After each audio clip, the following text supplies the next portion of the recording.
السلام علیکم ورحمۃ اللہ وبرکاتہ۔ الحمد للہ رب العالمین والعاقبۃ للمتقین والصلاة والسلام علی رسولہ الکریم۔ اعوذ باللہ من الشیطان الرجیم، بسم اللہ الرحمن الرحیم۔ لقد کان لکم فی رسول اللہ اسوۃ حسنہ، صدق اللہ العظیم۔ محترم حضرات، سیرت رسول اکرم صلی اللہ علیہ وسلم، ہزاروں درود اور کروڑوں سلام ہو آپ کی ذات پر۔ سلسلے وار پروگرام چل رہا ہے اور آج اس کا 74واں درس ہے، 74۔ اور پچھلے کچھ دنوں سے رسول اکرم صلی اللہ علیہ وسلم نے جو پیشین گوئیاں فرمائی ہیں ان پر ہم بات کر رہے ہیں۔ کوشش یہ کریں گے کہ آج ہم اس کو ختم کریں۔ بہرحال واللہ اعلم۔ نبی کریم صلی اللہ علیہ وسلم نے، جیسا کل میں نے فرمایا تھا کہ اللہ کے رسول صلی اللہ علیہ وسلم نے فرمایا کہ مشرق کی جانب سے بڑے فطرے اٹھیں گے۔ سید سلیمان ندوی علیہ الرحمہ کہتے ہیں مشرق سے مراد عراق ہے۔ اگر عراق کی کہانی کل میں نے مختصر آپ کے سامنے بیان کی تھی، یہ عراق جو آج ایران کا علاقہ ہے، یہ دونوں مل کر کے پرانا عراق کہلاتا ہے۔ ایران کا تھوڑا سا حصہ بہت ادھر کا، لیکن ادھر کا جو حصہ ہے کربلا کا ہے، کوفہ ہے، بصرہ ہے، یہ سارا کا سارا جو ہے وہ عراق کا علاقہ ہے۔ حضرت عمر رضی اللہ تعالیٰ عنہ کو جس شخص نے قتل کیا ہے اس کا تعلق بھی عراق سے ہے، جس کا نام فیروز لولو ہے، یہودی ہے۔ حضرت عثمان کو قتل کرنے میں جن لوگوں نے کوآپریشن کیا وہ دو جگہ کے لوگ ہیں، مصری ہیں اور عراقی ہیں، یہ بھی وہیں سے فتنہ آیا۔ حضرت علی رضی اللہ تعالیٰ عنہ کی شہادت جو پیش آئی، حضرت علی کو بھی شہید کرنے والا عراقی ہے۔ جنگ صفین حضرت معاویہ اور حضرت علی رضی اللہ تعالیٰ عنہ کے درمیان میں لڑی گئی۔ میرا اپنا اندازہ ہے کہ دونوں طرف مسلمان ہوں، اس میں سب سے بیکار کی جنگ یہ ہوئی جس میں 90,000 لوگ مارے گئے۔ یہ 90,000 اس وقت مارے گئے جبکہ مسلمانوں کی آبادی زیادہ سے زیادہ 40 سے 50 لاکھ رہی ہوگی۔ 90,000 لوگ، جو بھی مرا مسلمان مرا، چاہے ادھر سے مرا چاہے ادھر سے مرا۔ یہ بھی کہاں واقع ہوئی؟ عراق میں واقع ہوئی۔ عبد القادر جیلانی رحمۃ اللہ علیہ نے اپنی کتاب میں لکھا ہے کہ جو باطل فرقے پیدا ہوئے اس میں سے دو فرقے بڑے خطرناک پیدا ہوئے، ایک کا نام جبریہ ہے، ایک کا نام قدریہ ہے۔ یہ دونوں بھی عراقی ہیں۔ جبریہ کہتے ہیں کہ ہم مجبور ہیں، ہم جو کچھ کر رہے ہیں وہ اللہ کی طرف سے فیڈ ہے، ہم کر رہے ہیں، ہمیں کچھ نہیں پتہ ہی نہیں۔ ان کا نام جبریہ ہے کہ مطلب ہم پر زبردستی کی جا رہی ہے، لہذا ہم اگر گناہ بھی کر رہے ہیں تو اس میں ہمارا کوئی قصور نہیں ہے۔ دوسرا طبقہ قدریہ ہے۔ قدریہ کا کہنا ہے جو کچھ قسمت میں لکھا ہے وہ ہونا ہے، جتنا چاہے تم کوشش کر ڈالو، کچھ ہونا نہیں ہے۔ عبد القادر جیلانی رحمۃ اللہ علیہ نے ایسے اور بہت سے طبقات کو گنایا ہے جو عراق کی سرزمین میں پیدا ہوئے۔ بہرحال یہ دونوں بہت شروع کے طبقے ہیں جو اسلام کے خلاف اس زمین سے سرزد ہوئے۔ کربلا خود عراق میں واقع ہوا۔ آپ کو پوری کربلا پر سیریل گفتگو کر چکا ہوں۔ حجاج بن یوسف، آپ کو معلوم ہے تاریخ کا بڑا خطرناک شخص۔ اس کے بارے میں بعض صحابی کی رائے اللہ کے رسول نے الگ سے بھی ایک پیشین گوئی کی، وہ آگے آئے گا۔ یہ حجاج بن یوسف کون ہے؟ یہ کوفہ کا گورنر تھا۔ محمد بن قاسم جنہوں نے حملہ کیا ہے ہندوستان سندھ پر، یہ اس کا بھتیجا ہے، یعنی محمد بن قاسم بھتیجا ہے حجاج بن یوسف کا۔ اپنا اندازہ ہے کہ بے گناہ گناہ کم سے کم اس نے 10,000 آدمی کو مارا ہے جس کی کوئی غلطی نہیں ہے، اپنی تلوار سے ذاتی طور پر، جبکہ گورنر ہے۔ آرڈر جو جلاد سے مرا ہے وہ الگ ہے، تفریحاً جو بے مطلب جن لوگوں کو مارا ہے ان کی اپنی تلوار سے ان کی تعداد 10,000 پائی جاتی ہے۔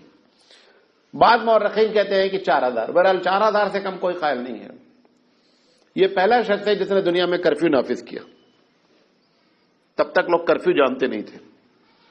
اس نے کہا دیکھو سورہ بقرہ کی تلاوت کی جائے گی. ٹائمنگ گھڑی تو تھی نہیں. سورہ بقرہ کی تلاوت کی جائے گی جامع مسجد میں. جتنی دیر سورہ بقرہ کی تلاوت ہوتی ہے اندازہ کر لینا, اس کے بعد شہر میں کوئی بھی آدمی نظر نہیں آنا چاہیے. جو آدمی نظر آئے گا اس کو قتل کر دیا جائے گا. ایک بوڑھا بیچارہ بکری چرا کر کے واپس آ رہا تھا. مجھے معلوم نہیں کرفیو لگا ہوا ہے, تو اس کو پکڑ لیا پولیس والوں نے. انہوں نے کہا بھائی ہمیں تو معلوم نہیں, ہم تو بکری چرا کے. انہوں نے کہا وہ سب ٹھیک ہے لیکن حجاج بن یوسف کے سامنے پر چلنا پڑے گا. حجاج بن یوسف کے پاس پہنچے تو حجاج بن یوسف نے کہا کہ میں جانتا ہوں تم سچ بول رہے ہو, لیکن اگر تم کو چھوڑ دوں گا تو لوگ بولیں گے حجاج بن یوسف ویسے ہی بولتا رہتا ہے, لہذا تم کو قتل کرنا بہت ضروری میرے لیے.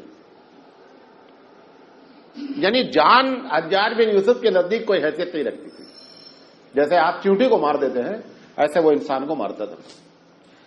یہی شخص ہے جس نے بیت اللہ پر منجنیق لگوائی. منجنیق معلوم ہے, یہ جو توپ جسے کہتے ہیں آپ, تو اب توپ میں بارود بھرا جاتا ہے, پہلے توپ میں پتھر بھرے جاتے تھے گول گول, اور کئی لوگ پیچھے سے گھسیٹتے تھے اور پھر اس کو چھوڑتے تھے تو توپ میں وہ گولا نکلتا تھا اور وہ جو ہے کم سے کم 300-400 میٹر کی مار کرتا تھا. اس نے بیت اللہ میں حضرت عبداللہ بن زبیر رضی اللہ تعالیٰ عنہ سے مطاف میں جنگ کی ہے. جہاں پر لوگ طواف کرتے ہیں وہاں پر اس نے جنگ کی ہے, اور حضرت عبداللہ بن زبیر رضی اللہ تعالیٰ عنہ کو اس نے مطاف میں شہید کیا ہے. اور اس نے یہی منجنیق لگا کر کے بیت اللہ کو جو سب سے زیادہ نقصان پہنچایا وہ یہی شخص ہے. یہی حجاج بن یوسف ہے.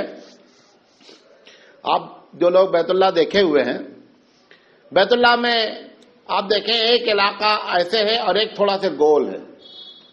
وہ گول کا جو علاقہ ہے نا وہ حتیم کہلاتا ہے.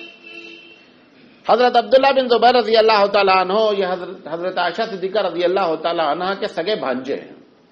حضرت اسما کے لڑکے ہیں جو حضرت عائشہ کی بہن ہیں. حضور صلی اللہ علیہ وسلم نے ایک مرتبہ کہا تھا کہ یہ جو حتیم کا علاقہ ہے یہ حقیقت میں بیت اللہ کا اوریجنل پلیس ہے, لہذا میرا دل چاہتا ہے کہ یہ بیت اللہ کا شیپ اس شکل میں ہو جانا چاہیے. لیکن میں اگر ایسا کروں گا تو لوگ سمجھیں گے کہ ہر چیز میں محمد صلی اللہ علیہ وسلم جو اپنی بات کراتے ہیں, اس لیے ان کے بھانجے حضرت عائشہ کے بھانجے سے حضرت عائشہ نے یہ روایت نقل کی کہ حضور صلی اللہ علیہ وسلم کی یہ تمنا تھی کہ بیت اللہ کا شیپ ایسے جو ہے یہ گول کر کے بیچ کا جو دروازہ ہے بند کر کے پوری دیوار اوپر تک اٹھا دی جائے. آج آخر کی دیوار آپ دیکھیں گے نا 3-4 فٹ کی ہے. تو عبداللہ بن زبیر نے کہا کہ میں گورنر ہوں یہاں کا, میں جیسا حضور کی تمنا تھی ویسا پوری کر دیتے. انہوں نے کیا کیا کہ بیچ کا دروازہ لاک کر کے اور پوری دیوار اٹھا کر کے چھت کو وہاں تک کیا کر دیا, کمپلیٹ کر دیا. جب اس بدماش نے حملہ کیا حجاج بن یوسف نے اور عبداللہ بن زبیر رضی اللہ تعالیٰ عنہ شہید ہو گئے, تو پوچھا کہ بیت اللہ کیسے چینج ہوا, تو لوگوں نے عبداللہ بن زبیر نے چینج کیا. کہ عبداللہ بن زبیر کون ہوتے ہیں چینج کرنے والے؟ لوگوں نے بتایا کہ حضرت عائشہ نے کہا کچھ نہیں کھلی ولی. پھر پوری چھت توڑی اس نے, توڑ کر کے پھر جیسے تھا ویسے ہی کیا گیا. اس کے بعد پھر دوسرا بادشاہ آیا وہ ان کے خلاف تھا, تو یہ ہوا کہ نہیں صاحب چھت پوری ڈالنی چاہیے. تو علماء نے بیٹھ کے میٹنگ کی کہ ایک بادشاہ آئے گا آج تمہارے خلاف, کل دوسرا تمہارے خلاف, یہ تو بیت اللہ پہ کھلواڑ بن جائے گا. لہذا ایک فتویٰ دے دو کہ جو کیا وہ غلط کیا, لیکن اب اس کو اسی حالت میں چھوڑ دو. اس لیے اس کو آج تک پھر دوبارہ اس کو تعمیر نہیں کیا گیا, اسی حالت پہ چھوڑ دیا گیا. اس میں ایک فائدہ یہ ہے اللہ کی جانب سے مصلحت ہے, اس کے ہر کام میں مصلحت ہے کہ اگر وہ پوری کور کر دی جاتی تو بیت اللہ کے اندر جو لوگ نماز پڑھتے ہیں وہ صرف VIP لوگ ہوتے ہیں, بادشاہ یہ وہ, بقیہ لوگوں کو جانے کی اجازت بھی نہیں ہے اور اتنا لوگ جا بھی نہیں سکتے. اب یہ حتیم کا علاقہ بھی حقیقت میں بیت اللہ کے اندر کا علاقہ ہے, عام آدمی بھی وہاں کیا کر لیتا ہے, نماز پڑھ لیتا ہے. لہذا وہ ایک اللہ تعالیٰ کی طرف سے بیت اللہ کے اندر نماز پڑھنے کی فضیلت سب کو کیا ہوتی ہے, نصیب ہو جاتی ہے. رب جو کرتا ہے وہ بہتر کرتا ہے. بہرحال یہ حجاج بن یوسف ہے, اس نے ایک آرڈر اور کیا تھا بڑا خطرناک. جب یہ پہنچا تو پتا چلا کہ بہت چوری ہو رہی ہے. اس نے کہا کہ دروازہ سب لوگ کھلا رکھیں گے رات میں, اور جس کے گھر میں چوری ہوگی اسی کو پکڑوں گا میں. دیکھتے چوری کیسے ہوتی. اب یہ الٹی منطق, ابھی چور کو پکڑو یار, ہمارے گھر میں چوری ہوئی تو ہم ہی چور ہیں, اس نے کہا دروازہ کھول کے رکھو، لیکن لوگ اتنا ڈرتے تھے اس سے نا، ایک چوری نہیں ہوئی۔ کہا راتوں میں دروازہ کھلا رہنا چاہیے، یہ ہماری حکومت ہے، کوئی چور نہیں ہے یہاں، کوئی چوری کر نہیں سکتا۔ اس نے خطبہ دیا، اس کا نام ہے خطبہ بترا۔ کیا نام ہے؟ خطبہ بترا کا مطلب ہوتا ہے دم کٹا خطبہ۔ کیسا خطبہ؟ دم کٹا۔ دم کٹا کا مطلب کیا ہے کہ جب عربوں کی جو عادت ہے خطبہ دینے کی، پہلے اللہ کی تعریف کرنا، پھر رسول پر درود بھیجنا، پھر کیا کرنا؟ اپنی بات۔ کوئی بھی کتنا بڑا بھی سیاسی لیڈر ہو، لیکن جب وہ بات کرے گا تو پہلے اللہ کی تعریف کرے گا، درود بھیجے گا، اس کے بعد بات کرے گا۔ عربوں کی ایک اور بڑی اچھی عادت ہم لوگوں کو اپنانا چاہیے، جب دو آدمی لڑتے رہتے ہیں نا، کہیں کسی بات میں لڑائی ہو گئی، پہنچیں گے تو فوراً بولیں گے صلی اللہ محمد، صلی اللہ محمد، صلی نبی کتاب پر درود بھیجو۔ لڑائی کا یہ نہیں بولتے اے ہٹو ہٹو صلی اللہ محمد، یہ حکم ہے کہ اللہ کے رسول پر درود بھیجو۔ وہ جیسے درود بھیجنے لگتا ہے لڑائی اپنے آپ ختم ہو جاتی۔ یہ ایک الگ بات، ہم بولتے ہیں کہ اللہ کے رسول کو مانتے ہی نہیں، لیکن ان کی عادت یہ ہے کہ وہ چھوٹی چھوٹی باتوں پر بھی بیچ پہنچ کر کے کھڑے ہو کر کے بولتے صلی اللہ محمد، صلی اللہ محمد۔ جیسے ایکسیڈنٹ ہو جائے گا پہنچیں گے، پولیس والے ہیں حالانکہ جس کی بھی غلطی ہے، پہنچ کر کے نہیں کہ پیپر لاؤ، یہ لاؤ، وہ لاؤ، سب سے پہلے دعا کریں گے سلامت رکھ، اللہ آپ کو سلامت رکھے، کوئی گھبرانے کی بات نہیں، ہم سب آپ کے ساتھ ہیں۔ پھر اس کے بعد جو اس میں کارروائی کرنی ہوگی کی جائے گی، لوٹنے پوٹنے کی کوئی بات نہیں، یہ سب برکتیں ہیں۔ بہرحال تو یہ حجاج بن یوسف وہ خطبہ بترا دیا، خطبہ جو دیا نا تو اس میں درود نہیں پڑھا، اللہ کی تعریف نہیں کیا، ڈائریکٹ کیا بولتا ہے کہ میں وہ سر دیکھ رہا ہوں جو پک چکے ہیں۔ بہت بڑا ادیب ہے یہ، قرآن مجید پہ جو زبردست پیش لگا یہی لگایا بدماش سب سے پہلے، یہ بھی اسی کے حصے میں ہے۔ ایک مرتبہ قرآن مجید میں ایک گرامیکل مسٹیک کر دیا پڑھتے پڑھتے سورت کی، اب وہ مسٹیک کرنے کے بعد ایک دوسری مسٹیک اگر نہیں کرے گا تو دونوں آیت چینج ہو جائے گی۔ اتنا شارپ دماغ تھا کہ آیت پڑھتے پڑھتے اس کو محسوس ہو گیا میں گرامیکل مسٹیک ہو گئی ہے، لہذا اگلی آیت میں اگر وہ مسٹیک نہیں کی جائے گی تو دونوں آیت کیا ہو جائیں گے؟ ٹکرا جائیں گی۔ اگلی آیت کو اس نے پھٹ سے وہ کر کے اور پوری نماز صحیح کر لیا، کوئی پرابلم نہیں ہوئی۔ اتنا بڑا ادیب بھی ہے یہ۔ تو بہرحال آخری وقت میں جب اس سے پوچھا گیا کہ تم نے بڑی شیطانیاں کی ہیں، تمہاری کیا رائے ہے؟ تو کہتا ہے اللہ کی ذات سے امید ہے کہ اللہ معاف کر دے گا۔ بہرحال ایک مسلمان ہے، ہم بھی دعا کرتے ہیں کہ پروردگار عالم معاف فرمائے۔ بہرحال یہ نبی کریم صلی اللہ علیہ وسلم نے جو عراق کے بارے میں پیشین گوئیاں کی تھی اس کے بارے میں۔ ابھی اس کے پہلے آپ نے سنا ہوگا، میں نے ایک دن بات کی تھی کہ اللہ کے رسول ایک مرتبہ پہاڑ پر چڑھے تو پہاڑ جو ہے وہ لرزنے لگا، تو اللہ کے رسول نے اپنا پیر زور سے پہاڑ پہ مارا اور کہا کہ تجھے معلوم ہے کہ تیرے اوپر نبی ہے یا شہید ہے یا صدیق ہے؟ تو 3 آدمی تھے، ابو بکر، عمر، عثمان، اللہ کے رسول۔ اللہ کے رسول میں رہتے تو 4، تو اللہ کے رسول نبی ہو گئے، عثمان اور عمر دونوں شہید اور ابو بکر صدیق۔ اسی وقت بعض لوگوں نے سمجھ لیا تھا کہ عمر بھی شہید کیے جائیں گے اور حضرت عثمان غنی رضی اللہ تعالیٰ عنہ بھی شہید کیے جائیں گے، اس کی طرف یہ اشارہ تھا۔ حضرت علی رضی اللہ تعالیٰ عنہ کے بارے میں ایک مرتبہ فرمایا، غور سے دنیا کا جو کہنے جا رہا ہوں، فرمایا کہ علی تم بڑی مشکلات میں آ جاؤ گے۔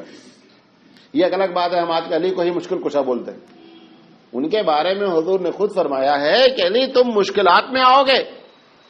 میں یہاں پکارتا ہوں علی مشکل کشا، مشکل کشا صرف پروردگار عالم ہے۔ حضرت علی رضی اللہ تعالیٰ عنہ کے صاحبزادے حضرت حسین جس بے دردی سے شہید کیے گئے، وہاں سے علی رضی اللہ تعالیٰ عنہ کی مزار 100 کلومیٹر کے رینج میں ہے، وہ ان کی مدد نہیں کر سکے، تمہاری مدد 4000 کلومیٹر پہ نہیں کر سکتے۔ یہ جو مشکل کشا بول رہے ہو کہ علی مشکل کشا، اگر علی کو مدد کرنی ہوتی تو اپنے صاحبزادے کی سب سے پہلے مدد کرتے، صاحبزادے تو درکنار ہے، اپنے اوپر جو تلوار چلی اس کی مدد بھی نہیں کر سکی، لہذا حضور نے ان کے بارے میں جو لفظ استعمال کیا، علی تم بڑے مشکلات میں پاؤ گے۔ حضرت علی رضی اللہ تعالیٰ نے پوچھا کہ اللہ کے رسول جو مشکلات ہوں گی وہ ہمارے دین کو خراب کرنے والی تو نہیں ہوں گی؟ حضور نے فرمایا نہیں، دین تمہارا سلامت ہے، حضور نے حضرت علی فرمایا مجھے کوئی اس کی پرواہ نہیں، مشکلات کتنے بھی آویں، پرابلم کتنے بھی آویں، لیکن دین ہمارا سلامت ہے، تو نے فرمایا مجھے پھر اس کی کوئی پرواہ نہیں، میں اس کو فیس کرنے کے لیے کیا ہے تیار ہوں۔ حضرت علی کے بارے میں ایک جگہ حضور نے دوسری جگہ بیان فرمایا تھا کہ علی کی مثال عیسیٰ علیہ السلام کی طرح ہے، علی کی مثال عیسیٰ علیہ السلام، یعنی کیا، جس طریقے سے عیسیٰ کے بارے میں لوگ کنفیوز ہیں علی کے بارے میں بھی کنفیوز ہوں گے۔ جتنی چیز عیسیٰ کے بارے میں عقیدہ ہے اتنا ہی علی رضی اللہ تعالیٰ عنہ کے بارے میں بھی عقیدہ۔ عیسیٰ کے بارے میں کیا عقیدہ ہے کہ یہ اللہ کے بیٹے ہیں کرسچن لوگ، علی کے بارے میں بھی یہ عقیدہ ہے۔ بعض لوگوں کا کہنا ہے عیسیٰ کے بارے میں کہ عیسیٰ خود اللہ ہے، حضرت علی کے بارے میں حضرت علی کے زمانے میں ہی لوگوں نے کہا کہ علی اللہ ہے۔ آپ کو بتایا تھا نا، حضرت علی رضی اللہ عنہ جب معلوم ہوا تو کہا بدماشوں کو بلا لاؤ جتنے لوگ ہم کو اللہ بولتے ہیں، سب کو بلایا گیا۔ کہا پوچھا میں اللہ ہوں؟ کہا صاحب آپ اللہ ہیں؟ حضرت علی نے کہا جو اللہ بولتا آگ جلاؤ اور انہیں پہ ڈال دو اٹھا کر کے۔ وہ لوگ سمجھے مذاق کر رہے ہیں۔ حضرت علی رضی اللہ تعالیٰ آگ جلائی، ایک کو اٹھا کے ڈال دیا، دوسرے سے پھر پوچھا میں اللہ ہوں؟ کہا ہاں اس کو بھی ڈالو، دو تین بھون گئے۔ اب وہ پوری پارٹی سوچی یار یہ تو سب کو بھون کے رکھ دیں گے تو یہ تو سب ٹکا ہی بن جائیں گے۔ انہوں نے کہا جناب آپ اللہ نہیں ہیں، توبہ توبہ غلطی معاف کرو۔ خیر بات ختم ہو گئی۔ انہوں نے میٹنگ کی اپنی یہ گروپ میں، تین تو ختم ہو گئے تھے، ایک روایت میں چار ہے، تین بہرحال جو بھی ہے ختم ہو گئے۔ انہوں نے میٹنگ کی، کہا دیکھو ہم لوگوں کا عقیدہ 100% کریکٹ ہے، حضرت علی اللہ ہیں۔ کہا کیسے؟ کہا آگ کا عذاب کون دیتا؟ کہا اللہ دیتا۔ کہا دیکھو آگ کا عذاب دیے نا، اس یہ تو پروف ہے کہ وہ اللہ ہے۔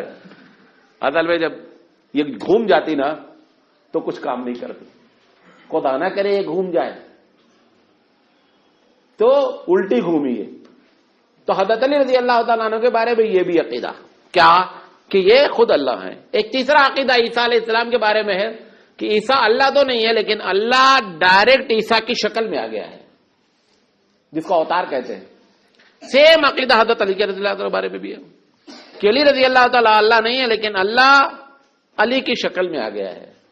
چوتھا عقیدہ عیسیٰ علیہ السلام کے بارے میں کہ عیسیٰ کی جو روح ہے وہ اللہ کی روح ہے۔ یہی علی رضی اللہ تعالیٰ عنہ کے بارے میں کہ علی کی جو روح ہے وہ کس کی روح ہے؟ وہ اللہ کی روح ہے۔ تو اللہ کے رسول نے جتنی باتیں بیان فرمائی تھیں حضرت علی رضی اللہ تعالیٰ عنہ کے بارے میں کہ لوگ تمہارے ساتھ عیسیٰ علیہ السلام کی طرح ٹریٹمنٹ کریں گے، وہ سارا کا سارا حضرت علی رضی اللہ تعالیٰ عنہ کے ساتھ ہوا۔ لیکن حضرت علی کو جب حضور نے یہ فرما دیا کہ اس میں تمہارا دین کا کوئی نقصان نہیں ہوگا تو علی نے کہا ہونے دو، جو بھی ہوتا ہے ہونے دو۔ ایک مرتبہ اللہ کے رسول صلی اللہ علیہ وسلم نے حضرت علی کے بارے میں فرمایا کہ دنیا میں دو شخص بہت بڑے بدبخت۔ حضرت علی رضی اللہ تعالیٰ عنہ نے کان لگایا کس کے بارے میں آپ فرما رہے ہیں؟ کہا ایک تو وہ شخص جس نے صالح علیہ السلام کی اونٹنی کو ذبح کیا۔ پورا واقعہ معلوم ہے نا، صالح علیہ السلام کی قوم نے ان سے طلب کیا، پہاڑ سے اونٹنی نکل کر آئی اور اس اونٹنی کو قوم نے کیا کر دیا؟ ذبح کر دیا۔ اللہ نے کہا تھا اس کو برائی کی نیت سے نہ دیکھنا نہ چھونا۔ آپ نے اللہ کے رسول صلی اللہ علیہ وسلم نے فرمایا کہ سب سے بدبخت شخص وہ ہے جس نے اس اونٹنی کو ذبح کیا، اور دوسرا بدبخت شخص وہ ہوگا جو حضور کے حضرت علی کی گردن کی طرف اشارہ کر کے، حضور نے کہا گردن کا نام نہیں لیا، اشارہ کر کے کہا کہ جو اس پر تلوار چلائے گا۔ حضرت علی رضی اللہ تعالیٰ عنہ کو اسی وقت معلوم ہو گیا تھا کہ نبی کریم صلی اللہ علیہ وسلم جو ہمارے بارے میں پیشین کوئی کر رہے ہیں ہم کو بھی شہادت ہی ملے گی، لہذا حضرت علی رضی اللہ تعالیٰ عنہ کو بھی جو ہے وہ لوگوں نے شہید کر دیا۔ جنگ جمل کے بارے میں نام لے کر کے تو حضور نے نہیں فرمایا تھا، آپ نے فرمایا تمام بیویاں بیٹھی ہوئی تھی، حضرت عائشہ بیٹھی تھی، تمام بیویاں بیٹھی تھی۔ انہوں نے کہا کہ ایک وقت ایسا آنے والا ہے، اپنی تمام بیویوں سے کہا کہ تم لوگ کسی ایسے آدمی سے جنگ کر رہے ہوگے جہاں پر جواب یا خواب نام ہے اس علاقے کا تالاب کا، وہاں پر ہوں گے، وہاں کے کتے بھوک رہے ہوں گے اور جو بیوی اس میں شامل ہوگی وہ صحیح نہیں ہوگی۔ نہیں سمجھے میری بات؟ تمام بیویوں کے درمیان میں بیٹھ کر کے کہا کہ ایک وقت ایسا آنے والا ہے کہ کوئی اس میں سے نام نہیں لیا، ایک بیوی اس میں سے نکلے گی کسی سے جنگ کی نیت سے اور جس جگہ پر پہنچے گی وہاں کتے بھوک رہے ہوں گے اور وہ علاقے کا نام خوب ہوگا اور وہ غلطی پر ہوگی. یہ حضرت علی رضی اللہ تعالیٰ عنہ سے جب حضرت عائشہ صدیقہ رضی اللہ تعالیٰ عنہ جنگ کرنے نکلی تو یہی واقعہ ہے, یہ پیش آیا. جب وہ کتا بھوکا اور وہ مقام ہوا, لوگوں نے یاد دلایا کہ حضور نے یہ پیشین گوئی اپنی بیویوں کے بارے میں کی تھی, وہیں حضرت عائشہ سرنڈر ہو گئیں.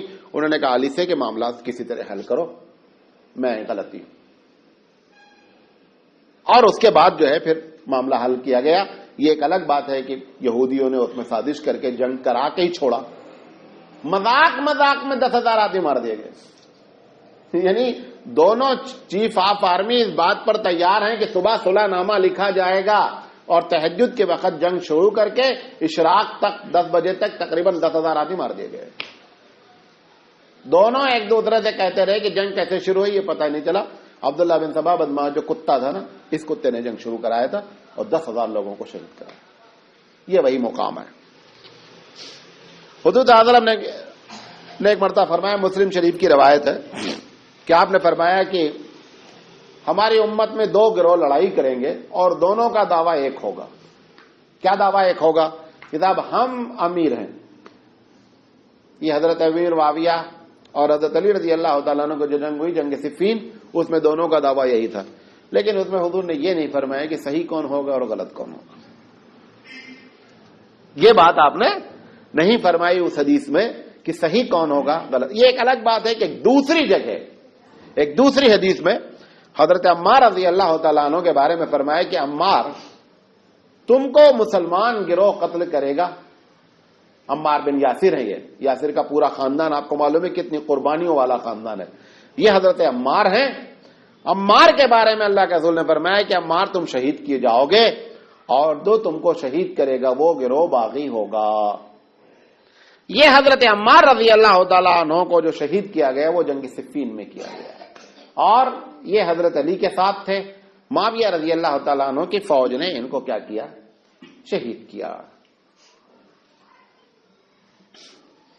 مولانا تھانوی سے ایک سوال کیا گیا, یاد آ گیا, بتا دیتا ہوں, بڑا مزیدار.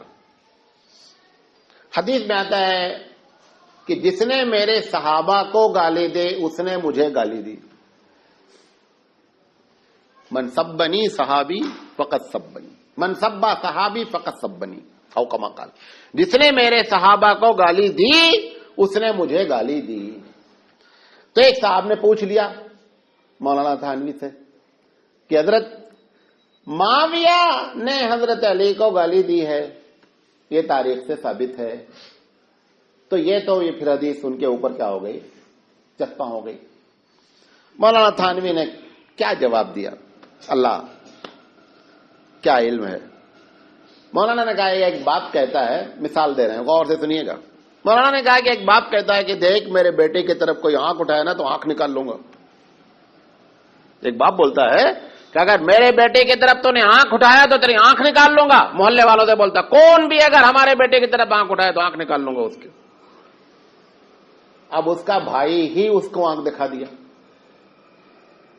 تو مولانا کہتے ہیں کہ یہ باپ وہ بھائی کے لیے یہ بات نہیں بولا ہے, بھائی بھائی کو دکھلا سکتا ہے. حضور نے جو فرمایا ہے من سبا صحابی, صحابی کے علاوہ اگر کوئی صحابی کو گالی دے گا تو وہ مجھ کو گالی دے گا, اس میں وہ صحابی خود شامل نہیں. سمجھے جواب میرا؟ یہ مولانا تھانوی کے بس کی بات ہے, ہم جیسے لوگ ایسے ناچتے پھرتے ہیں. حضرت الحسن رضی اللہ تعالیٰ عنہ کے بارے میں, حضرت حسن حضور کے نواسے ہیں, حضرت حسین سے بڑے ہیں, تھوڑا فرق ہے 1.5 سال پونے 2 سال کا دونوں کے درمیان میں. ان کے بارے میں اللہ کے رسول صلی اللہ علیہ وسلم نے فرمایا کہ یہ میرا نواسا بڑا کام کا ہے, خوب خوریز جنگ ہو رہی ہوگی اور ان کے درمیان میں یہ کیا کرے دے گا, ایک دم مسلمانوں کی خونی جنگ کو بند کرا دے گا. یہ حضرت حسن رضی اللہ تعالیٰ عنہ کے بارے میں آپ نے پیشین گوئی فرمائی اور یہ بخاری کی روایت ہے. یہ وہی پیشین گوئی ہے جب معاویہ رضی اللہ تعالیٰ عنہ اور امیر اور حضرت علی رضی اللہ تعالیٰ عنہ کے درمیان میں جنگ ہو رہی تھی اور حضرت علی جب شہید کر دیے گئے تو لوگوں نے ان کو کیا کر دیا, امیر بنا لیا. جنگ تو چلی رہی تھی, 80-90 ہزار آدمی مارے جا چکے تھے آلریڈی, جب ان کو لوگوں نے امیر بنایا، انہوں نے کہا دیکھو ایک شرط پر ہم امیر بنتے ہیں، جو بات بولیں گے وہ سننا ہے۔ انہوں نے کہا لوگ ایک دم سنیں گے، سننے کے لیے تیار ہیں۔ انہوں نے حضرت معاویہ رضی اللہ تعالیٰ نے کہا معاویہ تم کو عمارت کا بڑا شوق ہے، میں یہ گفٹ کرتا ہوں تم کو، ابھی کسی سے بولنے کا نہیں ہے۔ جبکہ ان کے ہاتھ پر بیعت کرنے والے اس وقت لاکھ سے اوپر لوگ تھے، اور معاویہ کی پوزیشن بہت خراب ہو گئی تھی۔ اگر یہ جنگ کے لیے اس وقت اٹھتے تو حضرت معاویہ رضی اللہ تعالیٰ عنہ کے شکست کھا جانے کے پورے چانسز تھے، کیونکہ جب حضرت علی کی شہادت ہو گئی تو ان کی طرف اور زیادہ ولولہ ہو گیا نا جنگ کا۔ لیکن یہ حضرت حسن رضی اللہ تعالیٰ عنہ نے حضرت معاویہ سے اندر اندر بات کر لی، پھر اپنے لوگوں سے بات کی کہ دیکھو میں اب اس جو یہ خون کی ندی بہ رہی ہے میں اس کو بند کرنا چاہتا ہوں، بہت ہو گیا۔ لہذا انہوں نے حضرت معاویہ رضی اللہ تعالیٰ عنہ کے ہاتھ پر بیعت کر لی اور ان کو خلیفہ مان لیا، اور جتنی اس کے بعد جتنی خروجیاں ہونی ہوتی تھی ساری کی ساری کیا ہو گئی، ختم ہو۔ اس کی طرف اللہ کے رسول صلی اللہ علیہ وسلم اشارہ فرما رہے ہیں کہ یہ میرا جو نواسا ہے یہ بہت بڑی صلح کرائے گا۔ حضرت حسین رضی اللہ تعالیٰ عنہ جو کربلا میں شہید ہوئے، ان کے بارے میں کئی روایتیں ہیں۔ ایک مرتبہ اللہ کے رسول صلی اللہ علیہ وسلم نے فرمایا کہ یہ میرے دونوں حسن اور حسین دونوں کے بارے میں فرمایا کہ ان دونوں کو شہادت نصیب ہوگی۔ حضرت فاطمہ رضی اللہ تعالیٰ عنہ نے پوچھا کہ کیا اس وقت ہم لوگ نہیں ہوں گے؟ کہا نہیں، کہا لیکن شہادت نصیب ہوگی۔ حضرت حسین رضی اللہ تعالیٰ عنہ کو تو شہید ہوا، وہ پورا کربلا کا واقعہ ہے۔ حضرت حسن رضی اللہ تعالیٰ عنہ کو زہر دے کر کے مارا گیا، لہذا حضرت حسن بھی شہادت کا درجہ پائے، حضرت حسین بھی شہادت کا درجہ پائے۔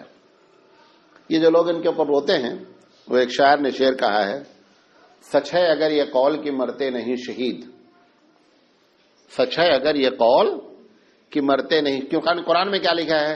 یا ایھا الذین آمنوا ولا تقولوا لمن يقتل فی سبیل اللہ اموات، کہ اللہ کے راستے میں جو شہید ہوئے ان کو مردہ نہیں کہو۔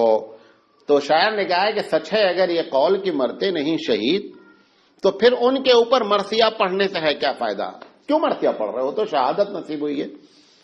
ہم دبئی میں رہتے تھے، ایک بندہ شہید ہو گیا، اب ہندوستانی لوگ ہمیں کیا معلوم شہادت کی تعزیت کیسے کی جاتی، کبھی شہید ہوا ہوتا تو ہم جا کر کے ویسے ہی جیسے عام آدمی مر جاتا ہے جا کر بولنے لگے بڑا افسوس ہوا، تو ہم تو بولتا مولانا صاحب آپ کو تمیز امید ہے کہ نہیں ہے؟ ہم نے کہا بھائی کیا غلطی ہو گئی؟ انہوں نے کہا کہ آپ کو آ کر مبارکباد دینا چاہیے تھا کہ آپ کا بھانجا شہید ہوا، اور آپ آ کر کے جو ہے وہ آنسو بہا رہے ہیں۔ اللہ کہتا ہے کہ وہ زندہ ہے اور تم بے مطلب آ کر کے جو ہے وہ ہماری تعزیت اس انداز میں کر رہے ہو۔ آپ کو آ کر مبارکباد دینا چاہیے تھا کہ آپ کو مبارک ہو کہ آپ کا بھانجا۔ میں نے کہا دیکھو ہم لوگ ہندوستانی، ہمیں معلوم نہیں تھا کہ شہادت کی تعزیت ایسے کی جاتی ہے۔ اچھا بقیہ ان کے جتنے لوگ آئے ہمارے بعد آئے سب نے ایسے ہی، سارے لوگ ایسے ہی تعزیت کر رہے تھے کہ بھائی مبارک ہو، اللہ آپ کو مبارک کرے۔ شہید کا بڑا درجہ ہے، صدیق کے بعد درجہ کس کا ہے بھائی؟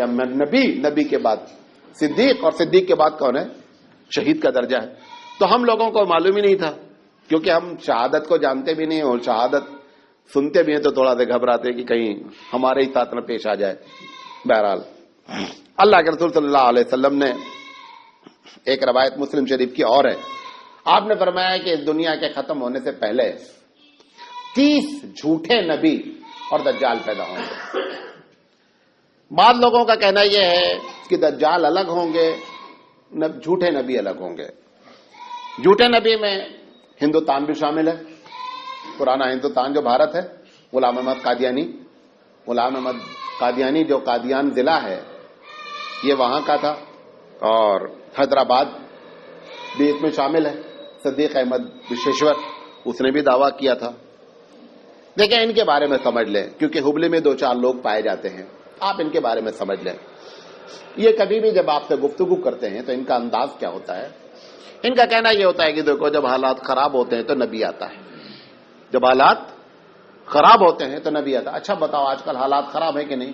تو آپ بولیں گے ہاں صاحب حالات تو خراب ہیں، کل نبی آنا چاہیے، نبی کا سلسلہ کیوں ختم ہے؟ یہ ایک اسٹائل ہوتی ہے بات کرنے کی، ایک کورس ہوتا ہے ہاؤ ٹو ٹاک۔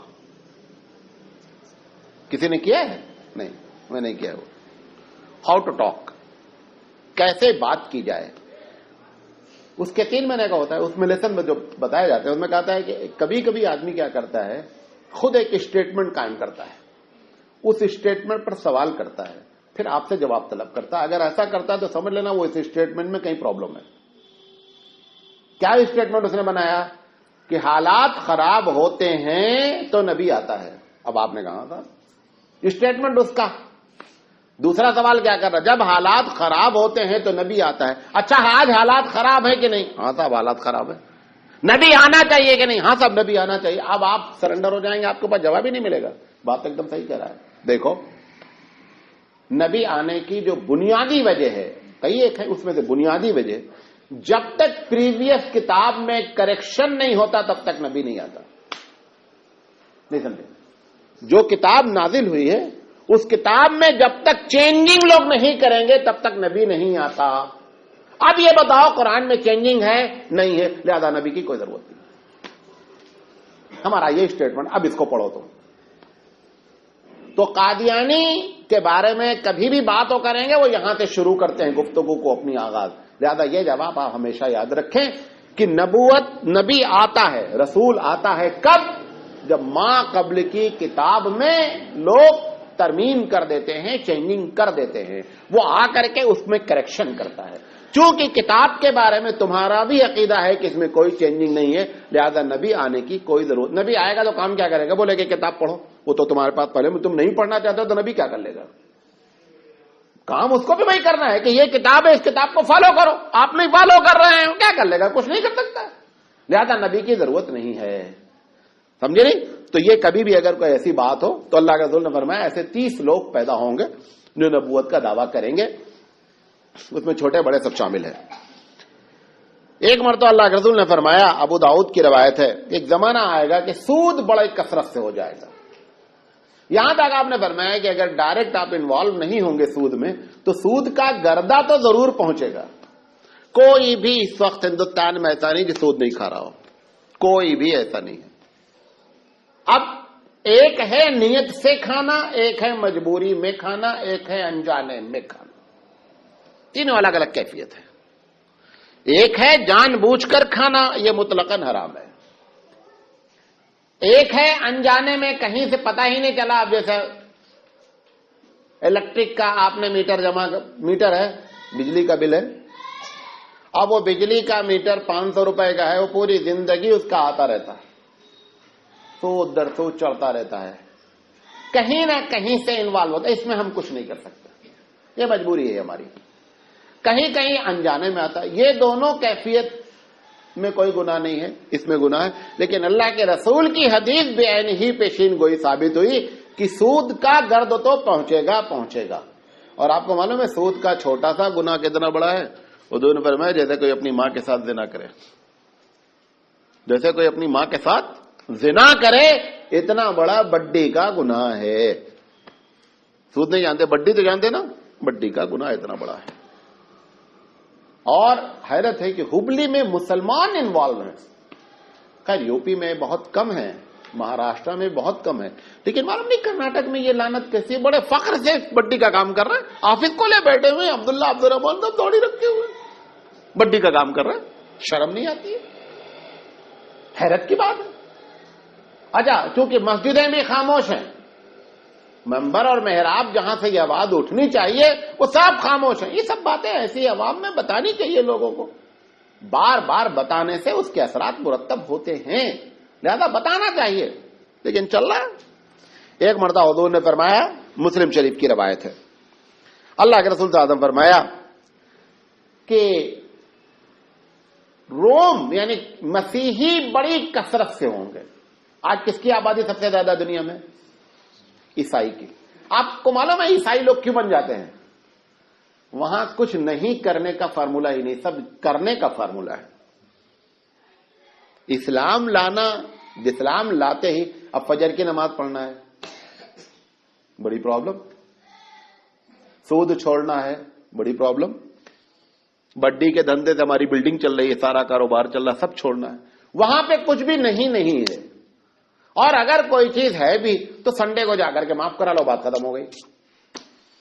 اس لیے لوگوں کو عیسائی بننا بہت آسان لگتا ہے کہ وہاں کچھ نہیں کرنے کا نہیں، سب کرنے کا کام ہے۔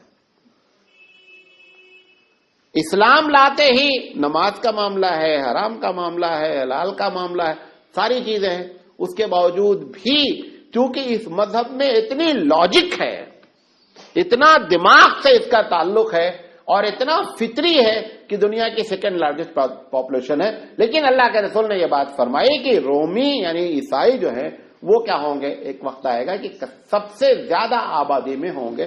وہ اللہ کے رسول کی حدیث ایک دم صحیح ثابت ہے۔ آخری بات کہہ کر کے اپنی بات ختم کریں گے۔ اللہ کے رسول نے فرمایا کہ ایک وقت آئے گا کہ مسلمان اور یہودیوں میں بڑی خطرناک قسم کی جنگ ہوگی۔ جس وقت اللہ کے رسول فرما رہے ہیں اس وقت یہودی کہیں دنیا میں ایز اے حکمران نہیں تھے، کہیں پہ ادھر ادھر دو چار پڑے تھے۔ یہ تو اگر آپ 18ویں صدی میں چلے جائیں تو بھی کچھ نہیں تھے، 19ویں صدی کے بعد میں سب سارا معاملہ شروع ہوا ہے۔ اب اللہ کے رسول نے فرمایا کہ جو یہ جنگ ہوگی، مسلم شریف کی روایت ہے، بڑی خطرناک ہوگی، اس میں مسلمان غالب آئیں گے، اور مسلمان اس طریقے سے غالب آئیں گے کہ ایک ایک یہودی اگر پتھر کے پیچھے بھی کھڑا رہے گا نا، چھپا رہے گا، تو پتھر پکار کر بولے گا کہ یہودی یہاں چھپا ہے، یہاں اس کو مارو۔ اتنا تک اللہ کے رسول صلی اللہ علیہ وسلم نے فرمایا ہے۔ انشاءاللہ جان بوجھ کر نہیں بول رہے ہیں، جب اللہ کے رسول نے کہہ دیا تو انشاءاللہ وہ ہونا ہی ہونا ہے، اس لیے کہ انشاءاللہ وہاں نہیں بول رہے تھے۔ آپ بولے نا انشاءاللہ؟ ہاں۔ تو اللہ کے رسول نے فرمایا کہ یہ یہودیوں کے ساتھ ایسا معاملہ ہوگا کہ ایک ایک یہودی کو چن کر مارے گا۔ آپ دیکھیں یہودی آج کل بڑی آبادی بنا رہے ہیں نا، بڑی انٹرنیشنل لیول پہ۔ میرا اپنا اندازہ ہے کہ یہ ہونا کر کو اللہ کروا رہا ہے کہ مارنے میں آسانی رہنا، ایک ہی جگہ اکٹھا آ جاؤ۔ ابھی دور دور پھٹ کر میں رہے تو پھٹ کر مارنے میں بڑی تکلیف ہوتی، سارے لوگ اکٹھا ہو گئے تو مارنے میں زیادہ آسانی ہوتی۔ اس لیے یہ اللہ پروگرام کر رہا ہے، یہ اکٹھا مارنے کے دن ان کے قریب آ رہے ہیں۔ ایک اور سنا دیں، خطرناک۔ اللہ کے رسول صلی اللہ علیہ وسلم نے فرمایا کہ مسلمانوں پر ایک وقت ایسا آئے گا کہ ساری قومیں مل کر اٹیک کریں گی۔ حضور نے دوسری کو فرمایا نا، الکفر ملت واحدہ، کفر ایک یونٹی ہے۔ یونٹی سمجھتے ہیں؟ ایک ونگ ہے۔ آپ دیکھیں کرسچن کو یہودی سے کبھی نہیں بننا چاہیے، لیکن تمہارے خطرے سے وہ دونوں جڑے ہوئے ہیں کہ اگر ہمیں دونوں الگ ہو گئے تو یہ ہم کو کچا کھا جائیں گے، اس لیے وہ ہمارے خوف سے اکٹھا ہے۔ اب مثال طور پر عیسائی ہے، یہ سکھ ہے، ہندو ہے، کیا تعلق ہے سکھ ہے ہندو سے؟ کچھ نہیں، دونوں کے الگ الگ سب کچھ ہے، لیکن وہ بھی یہ سب کفر ایک یونٹی ہے۔ حضور نے فرمایا کہ زبردست جو ہے وہ سارے لوگ مل کر کے، تو حضور سے پوچھا صحابہ نے، رسول ہمیں کیا بہت کم لوگ ہوں گے کہ لوگ ہم کو اس طریقے سے پریشان کریں گے؟ حضور نے کہا نہیں فرمایا، بہت ہوگے، بہت بڑی تعداد ہوگی، لیکن دو پرابلم ہوگی، وہ دونوں ہے، نمبر ایک دنیا میں خوب لگے ہوگے، نمبر دو موت کو سن کر کے نا کانپنا شروع کرو گے، اور آنا ہے۔ مزے کی بات یہ کہ آنا ہے، جس سے ڈر رہے ہو آنا ہے۔ آپ نے فرمایا کہ کراہیت الموت، موت سے اتنا ڈر رہے ہوگے، یہ دونوں کی وجہ سے تمہارے اوپر لوگ ایسے چھا جائیں گے۔ آپ نے فرمایا تمہاری حیثیت ایسے ہوگی جیسے سمندر کے اوپر جھاگ ہوتا ہے نا، جیسے پانی چلتا بہتا چلا جاتا، کہیں ٹھہر نہیں سکتا جھاگ، وہ ایسے ہی تمہاری حیثیت ہو جائے گی۔ اور مثال بھی دی کہ اس طریقے سے لوگ پل پڑیں گے جیسے بھوکے لوگ دسترخوان پر ٹوٹتے ہیں، ایسے مسلمانوں پر ٹوٹیں گے، یہ دونوں کیفیت ہونے کی وجہ سے۔ لیکن ایک بات آخر میں یہ بھی فرمائی، اس حدیث میں نہیں دوسری حدیث میں، کہ ایک وقت ایسا آئے گا کہ اسلام سپر پاور ہوگا۔ ایسا نہیں ہے کہ یہی آخری ہے، آخری یہ ہے، پھر اس کے بعد قیامت کا منظر جو ہے وہ شروع ہوگا، لیکن ایک مرتبہ پوری دنیا پر مسلمان as a Muslim super power کے حکومت کریں گے۔ جو لوگ زندہ رہیں گے وہ دیکھیں گے، ہم لوگ تو اس حالت میں زندگی گزار رہے ہیں۔ اللہ تعالیٰ سے دعا ہے کہ اللہ تعالیٰ کہنے سے زیادہ عمل کرنے کی توفیق عطا فرمائے۔ وآخر دعوانا الحمدللہ رب العالمین. سبحان اللہ و بحمدہ، سبحانک اللہم و بحمدک، اشہد ان لا الہ الا انت، استغفرک و اتوب الیک.